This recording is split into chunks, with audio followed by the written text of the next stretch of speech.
Okay, so let's solve this problem in route surveying under the topic horizontal curves, specifically the spiral ones. So ito yung maraming formula sa lahat eh. Simple curve, compound, reverse. Simple. Magamit mo rin dito ilang formula, iilan lang. Then pag compound naman, simple curve na magkatabi. Pag reverse, simple curve na magkatabi pero opposite yung ano nila. Mag-change ng curvature. Bale. Okay, the length of a spiral curve, 100 meters. So, ito yan. So, dapat marunong ka mag-draw nitong spiral curve. Siyempre, ito. Ganito lang naman yung umpisahan. Draw ka muna ng simple curve. Simple curve, draw ka muna. Ayan. Then, i-extend mo siya. Simple curve pa rin to banda. Ayan, simple curve pa rin yan. Pero ang spiral, yung tinatawag nating transition, easement, or clothoid, ayan. So, syempre, nagde-deflect siya galing sa simple curve. Ayan, tuloy-tuloy mo lang yan. And stop ka at certain point. So, yun na yung start nun. Sa left-right, from tangent, ito. Okay, from point na yun, draw ka ng tangent. Draw ka ng tangent. Ayan, saan sila mag-intersect? Yun yung I. Point of intersection. Ng buong spiral curve na yan. O, tapos, kaya tinatawag siyang tangent to spiral kasi from tangent, papunta ka na sa pa-spiral. Ito na yung spiral eh. Yung bandang yan, yun yung spiral. Oops. Itong banda yung spiral. Bakit pala ng kulay? Ito yung spiral. Hanggang dito. Yeah, tangent to spiral, then spiral to curve na. Ito, simple curve na to. Then balik uli, curve to spiral, spiral ulit to. Then spiral to tangent. So, ganun lang naman. Ganun lang yan. So, may formulas lang na dapat mong kabisado para hindi na mahirapan. Ayan, actually, sapat na to eh. 1, 2, 3, 4, 5, 6. Sapat na yan. Kamo. Pero may isa pa eh, yung sa, ano yun? Super elevation. Pero sa another problem na lang yun pag pag ginahanap. Okay, so the length of the spiral curve is 100 meters. Ayun, lagay na natin yung value. 100 meters daw yan. Okay, so yun yun. Either sa left ka titingin or dito sa right. Sa left na lang kasi nandyan yung labels. Oh, with a radius of 250 meters at central curve or simple curve yun, 250. Ayan yun. Ito yan, yung radius na yan. Kasi after nyan ay spiral na. Spiral na part na. Okay, 250 meters at the central curve. Tangents passing through tangent to spiral and spiral to tangent. Yan, tangent to spiral to tangent. Yan, saan sila mag-intersect. Yan yun. That is... Ay, tanggal lahat. Ito lang. Alo, matatanggal ba lahat? Ay, hindi naman. That is 60 degrees. Equal to 60 degrees. So, ayan yan. Okay na. Meron na tayo. Tinatanong, determine the offset distance from the tangent on the first quarter point on the spiral. So, given na may spiral ka na, first quarter point is 1/4 nun. So, ayun. Actually, ito yung hinahanap. Yung offset distance, tama ba yung gamit? Term offset distance, yun yung x ang tawagin. Kaya, ito yung formula gagamitin natin dyan. Pero this one is the formula for from tangent to any point on the spiral. Pero ang tinatanong lang kasi is first quarter point. Ibig sabihin, ilet natin yung L as, ilet mo L as, or substitute mo yung L as 1/4 ng length ng spiral. O, yan na yun. Substitute mo na lang yan. Yan na yung x sub 1 na lang para first quarter point. The second quarter point or yung midpoint, tapos gawan ko ng 2, tas third quarter point, x sub 3. Ganun na lang. Direct sub na lang yan. That is equal to L. Papalitan ko yung L ng 1/4. 1/4 ng length ng spiral. O, cube. Lover. Ito lang, kailangan mo lang kabisado to. Gawan mo ng mnemonics yan. 1/4 length ng spiral cube over 6. Actually, may ano nito eh. May integration nito eh. Pwede rin naman yun. 6 RC length ng spiral. O simplify mo pa ba yan? Pwede naman. Pero substitute mo na yan. Diretso sa calculus. Wala, bakit di maano to? Wait lang. Bakit di ko mabuksan yun nasa? Kaya. Ginawa rin pala akong ano na ito. Oh, piya. May ginawa rin akong spreadsheet for that.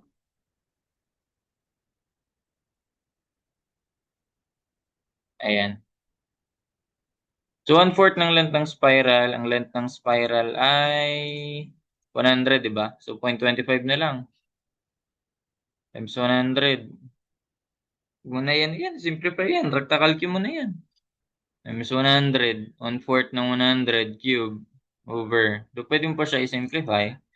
Pero kasi di naman laging hinahanap eh. Di mo kailangan kabisaduhin yung formula na yun. Ito lang. Yung derived formula, di na kailangan. Ito na lang. Oh. Kahit yung applicable niyan sa lahat. To any point nga eh. Siya lang naman. 6 times RC, 250 yun, di ba? LS, 100. O, ayan. 0.104. At nga, check mo nga. Ito yung sagot ko dun. Ayan, 0.104. Ayan yan. Spreadsheet natin. Ginawan ko na yan na ano, for checking. Palit-palitan na lang ng values. So, the 0.0104, yun na yun. 0.104 meters. O, yun na yung first. O, pangalawa. Spiral angle at the third quarter point. O, third quarter point. Ibig sabihin, 3/4 naman. 3/4 ng length ng spiral. Pero ang spiral angle na gagamitin natin, formula ito, general. Ito, basically, ang makuha mo kasi dyan ay radius pa, naka-radians na angle. Pag minultiply mo siya by 180 over pi, magiging degrees na yan. So again, gagawin naman natin dyan is let natin yung L as 3/4 ng length ng spiral. O, so theta sub 3 na lang pangalan ko. So that will be 3/4 ang length ng spiral squared all over twice ng RC times length ng spiral. O, actually, pwede mo na matanggal yung length ng spiral sa baba eh, no? Pero, sige, ano yun natin? Antayin na lang natin. 3/4 or 0.75. Length ng spiral, 100 squared all over twice ng RC, 250 times length ng spiral, 100. Oh, voila, 0.1125. Same ba? Same ba? 0.1125. Ano tanong dun? Okay. Naka-regions pa pala yan. Excited. Naka-regions pa kasi yan. Oh, naka-regions pa yan. Sige, pero lagay na natin yan. 0.1125. Pwede kasi yan din yung tanong eh. Di naman, pwede naman yan ang tanong, hindi naka-degrees, di ba? 0.1125. Dahil pala dinoble ko yung sa spreadsheet ko. May naka-regions, may naka-degrees. For why? 0.1125. 0.1125 radians. Or, multiply mo lang by 180 over pi para makuha mo yung degrees. 180 over pi. 6.446. Ayan, same na. 6.446. So, ito, ginawa ko, first quarter point, second quarter point, or midpoint, third quarter point, then yung buong length na ng spiral. So, ayun. So, that will be 6.446. 6.446 degrees. Ito, dalawang sagot natin. Sunod. Determine the deflection angle. Ito naman yung I, yung tawagin. At third quarter point. So, related siya neto. Bakit nga ba ginawang ganyan? So, pwede namang ibahin, di ba? Pero kasi kailangan mo kasi sa formula yung spiral angle. From tangent to spiral. So that is just 1/3 lang yan, oh. 1/3 lang yan. So gagawin mo dyan, para makuha mo yung I sub 3, or yung third quarter point, theta 3/3. Di ba? Which is yung nakuha mo kanina. Kuha mo kanina, theta 3, divide mo na lang yan by 3. 2.149. 2.149. Okay, so 2.149 degrees. Okay na yun, naka-degrees na lang tayo. Okay, sunod. Ayan na. Yung short tangent and long tangent na. Ito, dito pinakita sa figure. Short tangent, long tangent. Nasaan nga ba yan dito?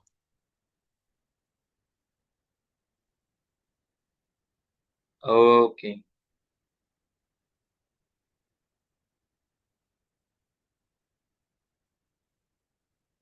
For a while. Okay. Ito lang yung short tangent and long tangent.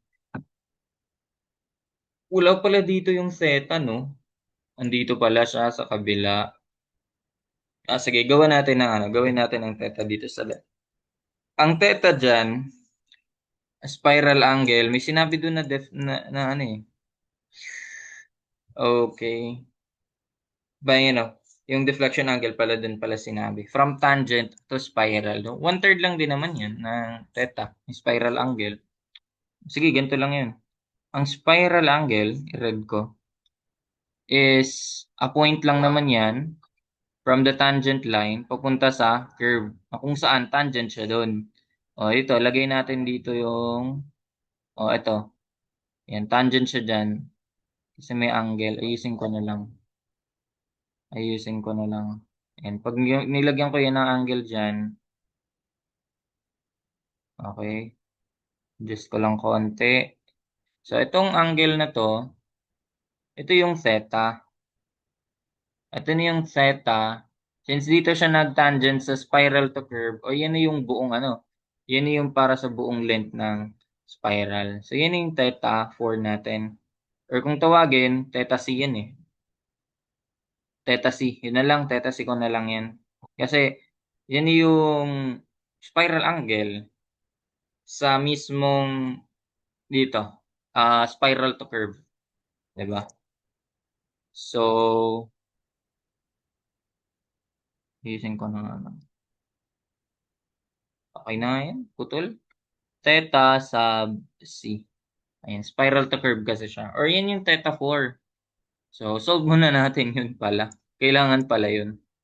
Pero, dali lang naman. Ito lang naman yan, no? Gagawin mo lang ulit.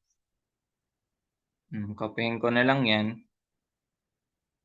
Pero ang gagawin mo is, imbis na L ay 3/4 or kahit anong L, gagawin mo na siyang length ng spiral na buo.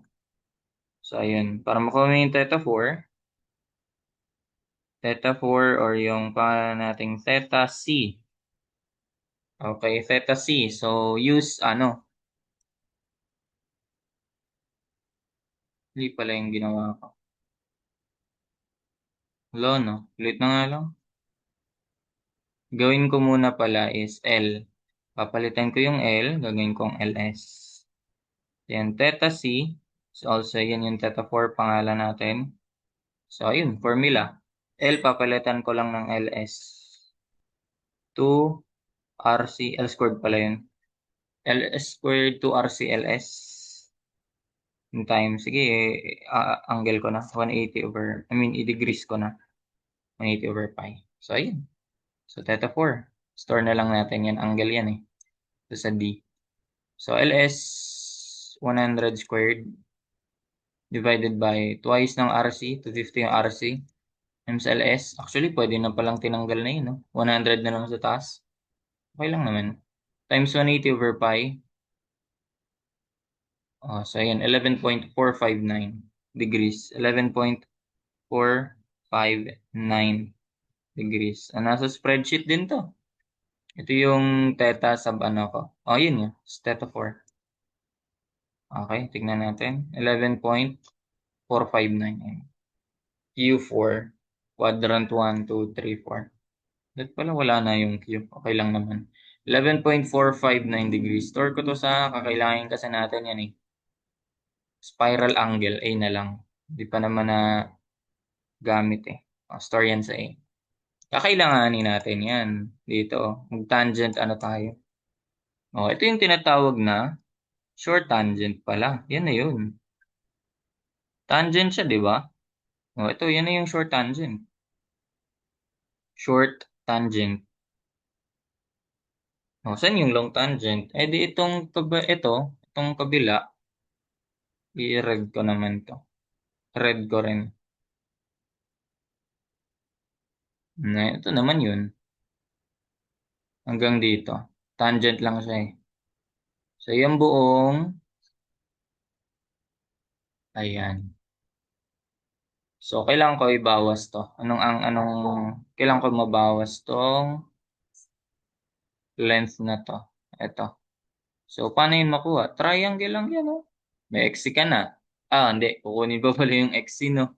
Okay, solve natin yung XC. XC, ano lang din yan? Yan lang din yung X na nilet mo yung L as LS. Solve na rin natin yun. X. Makakuha natin yung XC. Tinadya pa lang ganito talaga.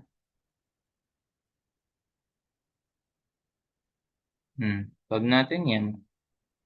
Para makuha mo yung XC or X4, mahalan natin, di ba? So that will be L is also equate mo sa LS. So ang X4, XC is equal to X4 is equal to LS cube over 6RC LS. Ito, pwede mo na yun. Cancel mo na yun. Baga gawin mong S-squared na lang dito. S-squared na lang yan. Ito, tanggal na to. So, pwede na yan. Direct sub. Okay, length ng spiral ay 100. Squared na lang. Divided by 6 na twice na 6 times ng RC. Yan na yun. 6.667. 6.667 meters. Ibig sabihin kasi na pag may vinculum dito, yan, paulit-ulit yan. Okay, so X na lang. Lagay ko na lang yun sa X. Store sa X. Same ba? Same ba? 6.667. Ayan. Next. May offset distance na tayo. May XC na tayo. Ayun, pwede ka na. Makuha mo na short tangent. Opposite over hypotenuse. Diba? Ayan na yung short tangent. Para sa short tangent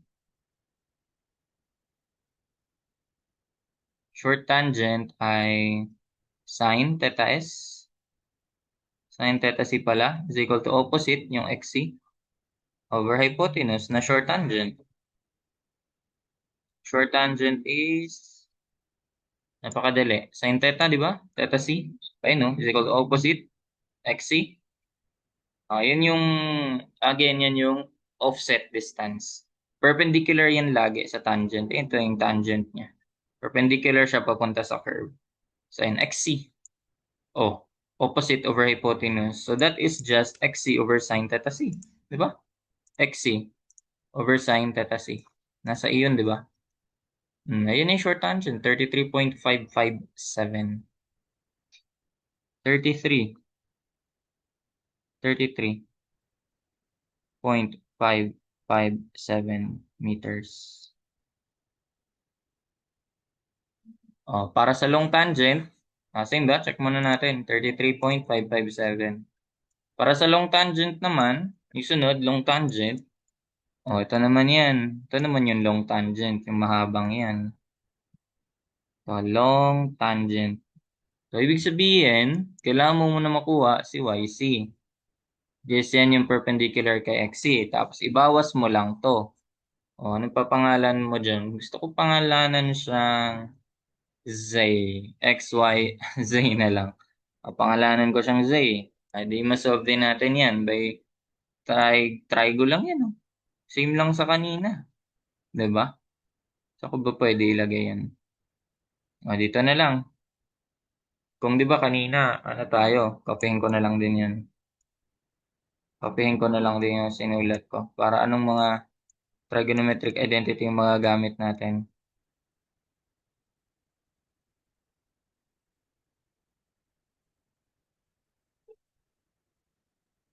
Ayan. Lo, umusad. Nakalak na yun ah. Lo, ang laki. Kopya lahat. Hindi na, ulitin ko na nga lang. So, ito yung kinoconsider natin na triangle. Triangle. Ayan, this one, this, and that. Ayan, triangle, green. Basta yung green na triangle na yun. Kaya pa ba ma? Ooh, nice one. Dito tayo sa baba. Ayan. So, di ba, ito yung XC. Ito yung pangalanan nating Z. Ito naman yung short tangent. That is the theta. Theta C. Ano makuha natin dyan na relationship? From sin theta C, we have XC over hypotenuse na short tangent. Then kapag nag-cosine naman tayo, cosine theta C, tama ba? That will be adjacent over hypotenuse. Pero, pwede naman yun. Pero kung ayaw mo gamitin yung short tangent kasi, adjacent T over hypotenuse, pwede ka rin mag-tan. Opposite over adjacent, tan theta C is equal to opposite x sub C, which is meron na tayo, over adjacent. Ayan. So, saan ko isa-store tong Z? Gusto ko B na lang pala. Para ma-store ko siya sa B. Okay, pangalan ko na lang na B. Trip ko lang. Para gusto ma-store ko siya sa letter B. Di ba? Ikaw naman bahala. Ang gusto mo pangalan dyan eh. So, ayun. So, B. Pangalan, palitan ko na lang din to. B, pangalan natin. B. Ang nangyari dyan, YC minus B na lang. Yun yung long tangent. So, ano muna yung YC? Solve muna natin yun. May another formula na naman doon. Para sa long tangent, that is just, para sa long tangent, that is just YC minus B. Solve muna natin si YC. Ayan. Ito na yun. Distance along tangent to spiral. Same lang ito yan, oh. YC lang ibig sabihin, yung pag nasa, ano na siya, dito ka na sa spiral to curve. Same sa XC kanina. So, ibig sabihin, let mo lang din yung L as length ng spiral. And that will give you a YC. Or Y4. Y4, YC. Gusto ko 1, 2, 3, 4 eh. Kasi minsan tatanong kasi first quarter, second quarter, iba? Or midpoint. So, yun. LS minus LS to the fifth all over 40 RC LS squared. Ito, tanggal na pala to. LS squared. Maging LS cube na lang to. Ayun, nasusolve mo na si YC. Store naman natin yan sa Y. Diba? So, that will be LS, 100 minus 100 cube. 100 over 100 cube over 40 times 250 na lang. Tama? Ha? Mali ba ako?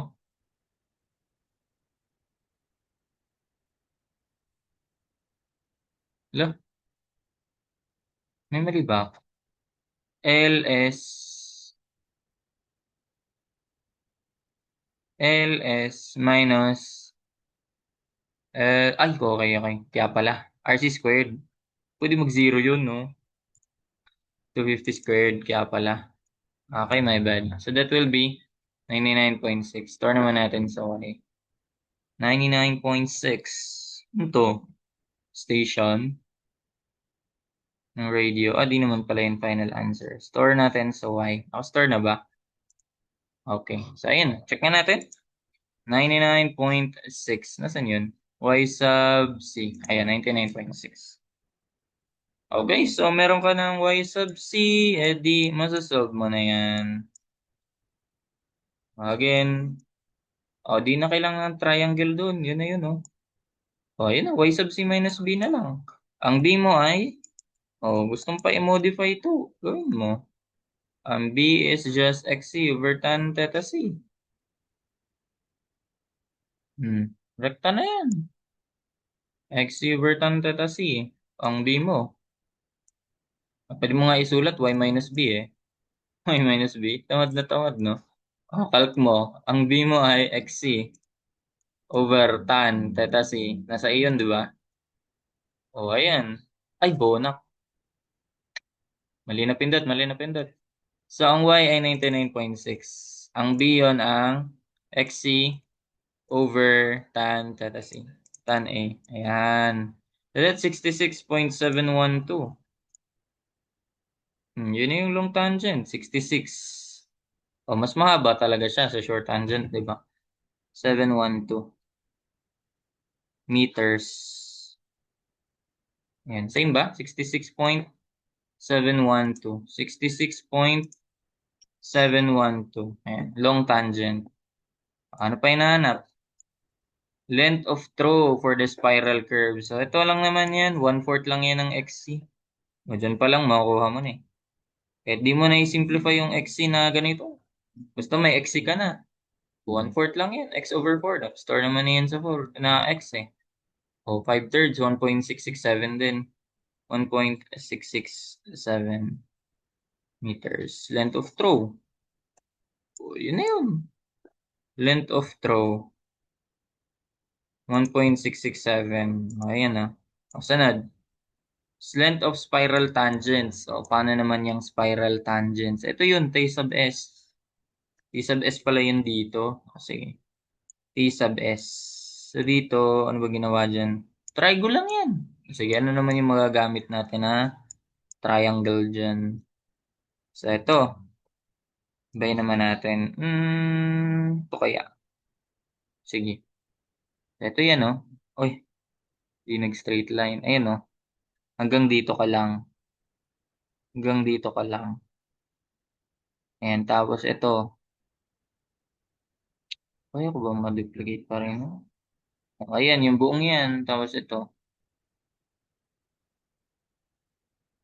Pangit naman ang ano. Pangit naman ang isa.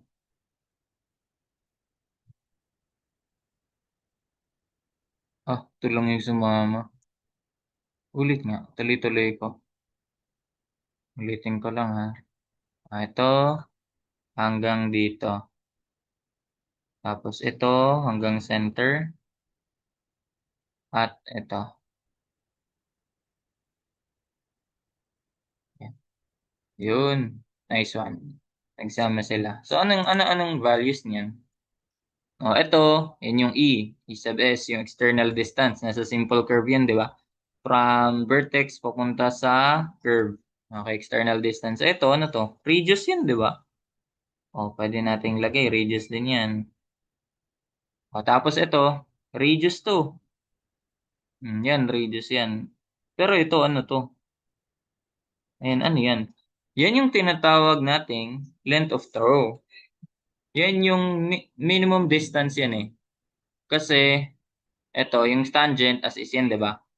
Pero kasi, di ba ito lang naman yung part ng simple curve. Tsaka to, ayun o.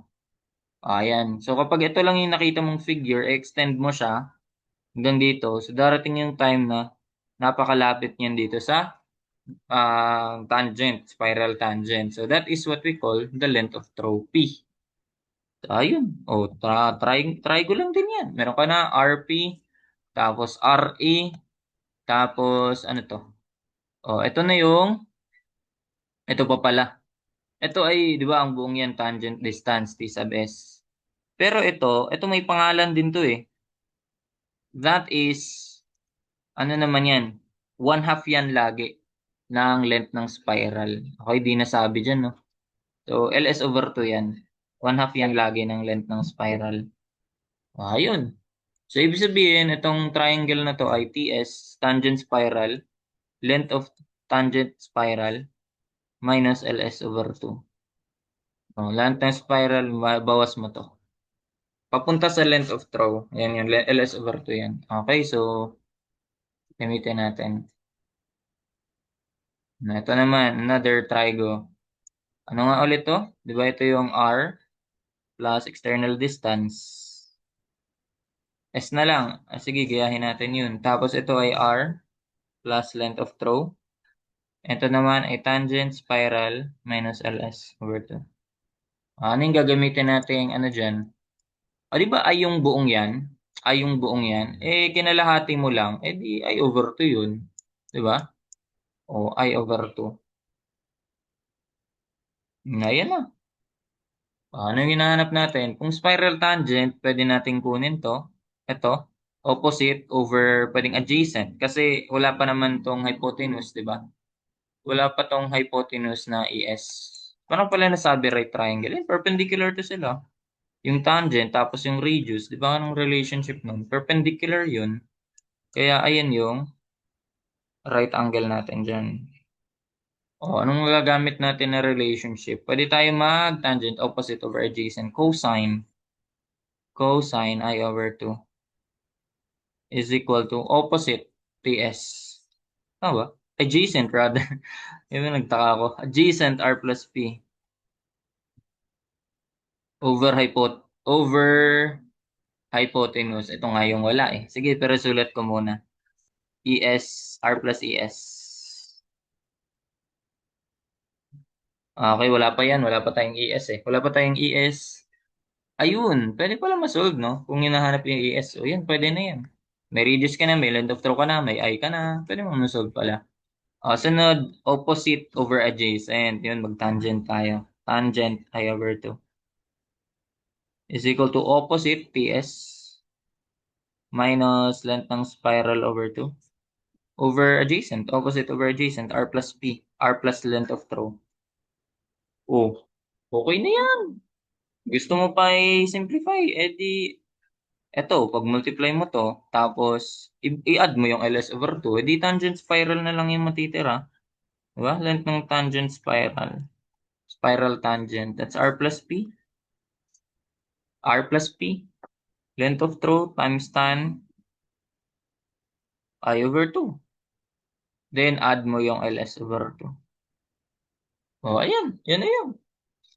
Actually, dito nga, pwede mo na ma-shift solve yan eh. Tangent spiral, di ba? Pero kung gusto mo, may length of throw na tayo, di ba? X over 4. Di ko pala nilagay yung ano.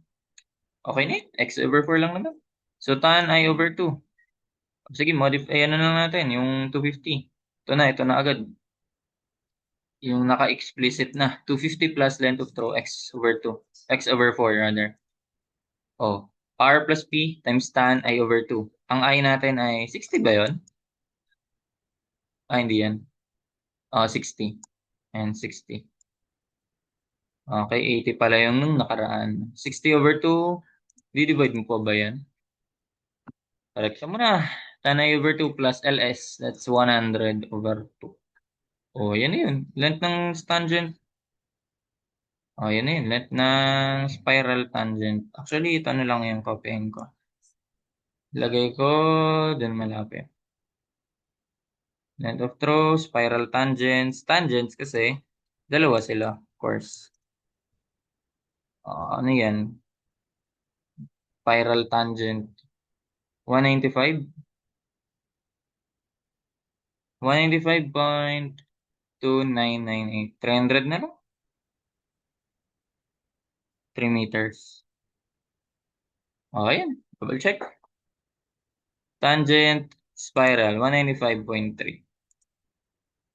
Last, external distance. Yun, hinahanap din pala. Di, modify natin din yun. Ito. Tapos lagay na lang din natin dun. Ayan yun. So, modify mo siya. Di, mahirap pala to. Magiging R plus E. Or ito na lang, pagpalitin mo muna to sila. Ito tsaka to. So, magiging R plus ES, di ba? R plus ES. Pero ibabawas ko na lang yung R mamaya. That will be R plus P over cosine I over 2.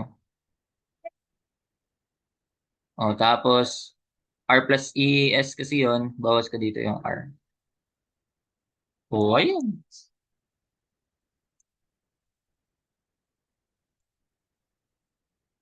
Ayun na yun. Formula for external distance naman. External distance ng spiral. O, ayun na. Equals. Mga may sinulat ko, di kailangan kabisado yan. Yung kinopya ko yung formula, kailangan kabisado yun. So, 250 plus length of throw ulit. O, x over 4 lang naman. Kahit huwag na i-store, cosine 30 I over 2 minus 250. Ayan, 40.60? 599. Puro ganyan, no? 40.6 meters. Check, check, check. 40.6 meters, external distance. And finally, maximum velocity that a car could pass through the spiral Eastman curve. So, ito yung gagamitin natin.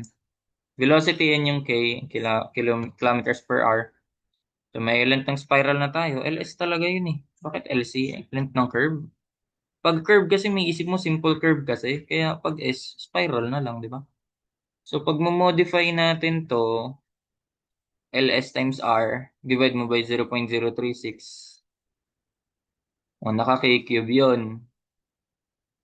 Para mas solve mo yan, apply mo cube root on both sides. Tanggal yung cube root sa kabila. So, ang K ay, sabing tanong, maximum velocity, so, yun, cube root ng LS 100, R 250, over 0.036. 88.555. Ito na. 88.555 kilometers per hour. Gusto mo divide into, maging meter per second, divide mo lang by 3.6. 24.599 meters per second. Now, why does it work? Na-divide mo lang by 3.6. Di ba ang 1 kilometer is, modify ko lang. Di ba ang kilometer is 1 kilometer 1,000 meters. Tapos ang 1 hour, per hour kasi yan eh. Sige, ayusin ko nga. Kumbaga, kmph kasi yan, kilometers per hour. Kilometers, may 8 per hour. So, cancel na. Kilometer, then 1 hour ay, rekta ko na, 3,600 seconds. So, ayun, kita na ba?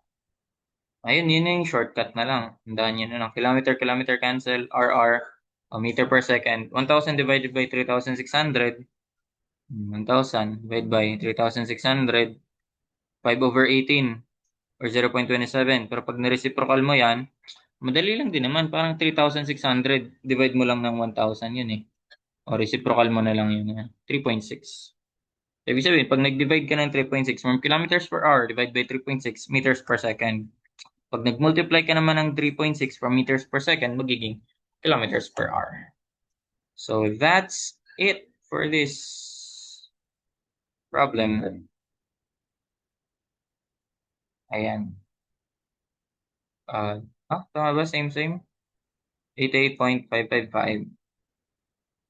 Ayan. That's it for this problem. Hope you learned something. Thank you.